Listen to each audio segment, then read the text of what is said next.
এয়া ডাঙৰ বাহঁতৰ নতুন ঘৰ লোৱা পূজা। বাহঁত ৰামদিয়াত থাকে, কিন্তু এতিয়া বৰাগাঁৱত মানে গুৱাহাটীতে ঘৰ বনাই আছে। মাটিটো অৱশ্যে আগতে লৈ থৈছিল। এতিয়া যিহেতু ঘৰটো অলপ ওলাইছে, ভাল দিন এটাত পূজাটো কৰি থলে যেতিয়াই মন যায় ঘৰত থাকিব পাৰিব।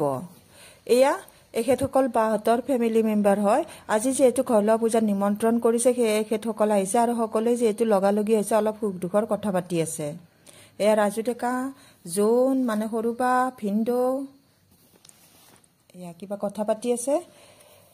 যিহেতু অসমীয়া সমাজত ঘৰত প্ৰৱেশ কৰাৰ আগতে এইভাগ পূজা কৰা হয়, সেয়েহে বাহঁতেও পূজাটো ভগৱানলৈ বুলি আগবঢ়াইছে। পূজাৰীজনে হোম পুৰিবলৈ আৰম্ভ কৰিছে। ইফালে হোমৰ জুই জ্বলিছে। হাজবেণ্ড জান মোবাইলত ব্যস্ত। ইফালে বাৰ সৰু ছোৱালী মুনুৱে ফটো উঠাইছিল অলপ আগত, আৰু মা খুৰীহঁতক কেনেকুৱা হৈছে ফটোটো দেখাই আছে।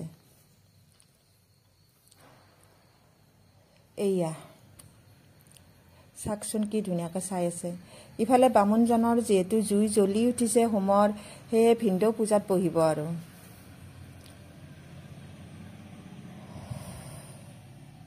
এয়া বামুণে মানে পূজাৰ বিধি চুৰু কৰি দিছে।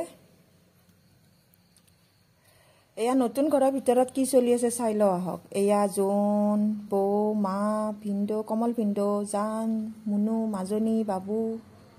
এয়া আৰু ইফালে পূজা হৈ গ'ল। পূজাৰীয়ে সেৱা ল'বলৈ সকলোকে মাতিছে আৰু আমি সেৱা কৰিবলৈ বহিলোঁ। এয়া সকলোৱে সেৱা কৰিবলৈ ধৰিলে।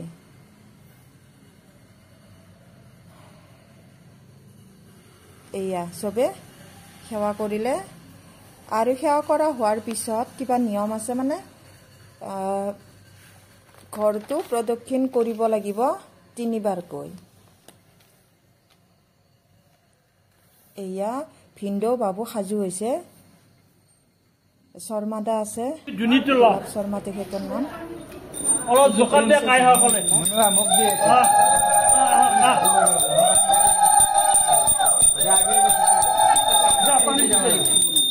এয়া ঘৰটো মানে 3 বাৰ প্ৰদক্ষিণ কৰিব।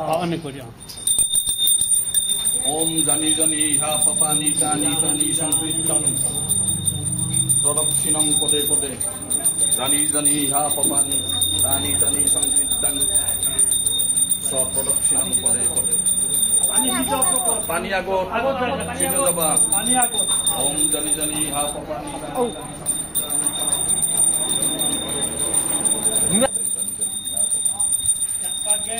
আৰু দুইটা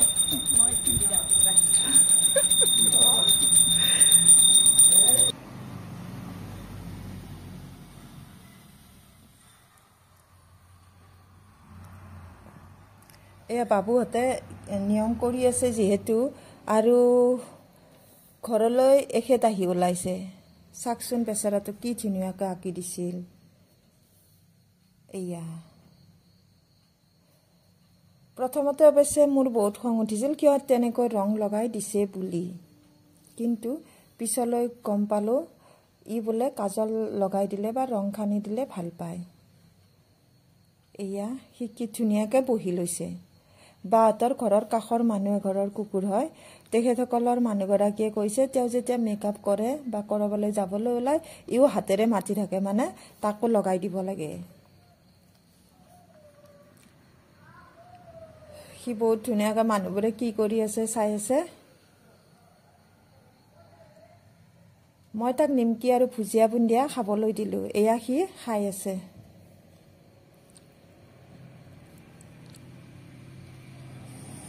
এয়া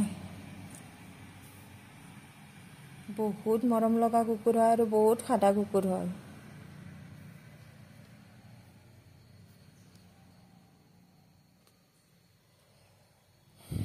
সি বহুত টাইম ধুনীয়াকৈ মানে খাই আছে। এবাৰ শেষ হৈছে, আকৌ মই আনি দিছোঁ তাক খাবলৈ। ইফালে আমি খাবলৈ বহিলোঁ। খোৱাৰ ব্যৱস্থা ছাদত কৰিছে। এয়া খাবলৈ ৰৈ আছোঁ, কাৰণ বিলনীয়ে দিয়া নাই। ৰাজু ডেকাই বিলাই আছে। ৰাজু ডেকাৰ পিছফালে সৌজন অভিজিত দাস, মানে ডাঙৰ বাৰ ল'ৰা অভিজ্ঞান কলিতাৰ লগৰ তেওঁ এজন ইউটিউবাৰ লগতে ইনষ্টাগ্ৰামাৰো হয়। এয়া চবে খোৱাত ব্যস্ত।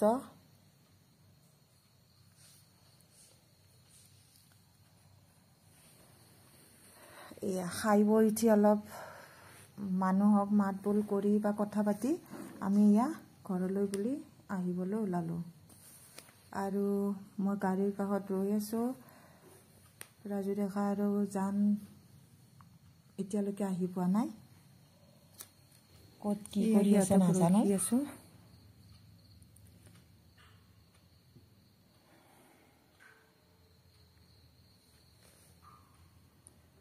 চাওকচোন বাৰু ইমান দেৰি কৰেনে। এয়া আহি গ'ল আৰু মই মোৰ পুতলাটোৰ লগত বহি লৈছোঁ। এয়া মোৰ পিংকি পুতলা।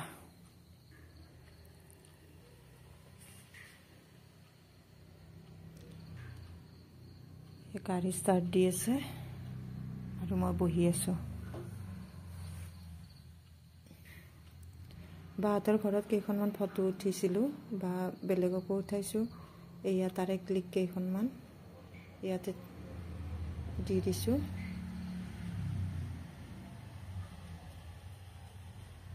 আজিলৈ এৰিলোঁ, পুনৰ লগ পাম।